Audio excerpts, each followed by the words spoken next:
और ये लोग अल्लाह ही की पैदा की हुई चीजों यानी खेती और मवेशियों में अल्लाह का भी एक हिस्सा मुकर्रर करते हैं और अपने ख्याल बातिल से कहते हैं कि ये हिस्सा तो अल्लाह का और ये हमारे शरीकों यानी बुतों का।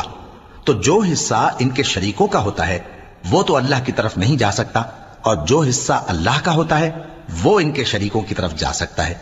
क्या बुरा हुक्म लगाते हैं। इसी तरह बहुत से मुशरिकों को उनके शरीकों यानी शैतानों ने उनके बच्चों को जान से मार डालना अच्छा कर दिखाया है, ताकि उन्हें हलाकत में डाल दें और उनके दीन को उन पर खल्त मल्त कर दें। और अगर अल्लाह चाहता तो वो ऐसा न करते। सो उनको छोड़ दो कि वो जाने और उनका झूठ। और अपने ख्याल से ये भी कहते हैं कि ये मवेशी और खेती मना है, इसे उस शख्स के सिवा जिसे हम चाहें कोई न खाए। और बाज मवेशी ऐसे हैं कि उनकी पीठ पर चढ़ना मना कर दिया गया है, और बाज मवेशी ऐसे हैं जिन पर ज़बह करते वक्त अल्लाह का नाम नहीं लेते। ये सब अल्लाह पर झूठ है। वो अनकरीब उनको उनके झूठ का बदला देगा।